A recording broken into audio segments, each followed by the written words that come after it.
Hi అండి, welcome to home style. అందరూ ఎలా ఉన్నారు? అందరూ బాగుండాలి, అందులో మనం ఉండాలి. హాయ్ అండి, వెల్కమ్ టు హోమ్ స్టైల్. అందరూ ఎలా ఉన్నారు? అందరూ బాగుండాలి, అందులో మనం ఉండాలి. ఇక వైజాగ్ రామాలయం అయితే ఇప్పుడు దర్శించుకోవడానికి ఇలా వచ్చామండి. ఇప్పుడు చూసారు కదా, మనకి అయోధ్యలో ఉన్న రామ మందిరం ఎలాగ ఉంటుందో అదే నమూనా ఆలయం వైజాగ్ బీచ్ దీంట్లో నిర్మించారని తెలిసిందండి. దానికైతే ఇప్పుడు వచ్చాము. ఇంకా దాని మొత్తం ఇలా చూసుకుంటున్నాం. చూసారు కదా, మొత్తం అంతా జనం అయితే నిండిపోయారు. అందరికీ ఒకేసారి తెలియడంతో ఇది కొన్నాళ్లే ఉండడంతో ఇప్పుడే దర్శించుకోవాలి అని కొంతమంది అనుకోవడంతో ఒకేసారి వచ్చింది జనం అండి వీళ్ళందరూ కూడాను.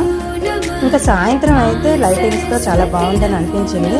కొంచెం తొందరగానే వెళ్ళాలండి. అక్కడే 6 ఫీట్ రాముడు విగ్రహం కూడా ఉన్నది, బాలరాముడు విగ్రహం. మనకి సేమ్ అయోధ్యలో ఎలా అయితే ఉంటుందో సేమ్ అలాంటి విగ్రహంతోనే నమూనా ఆలయం అయితే ఇక్కడ నిర్మించారు.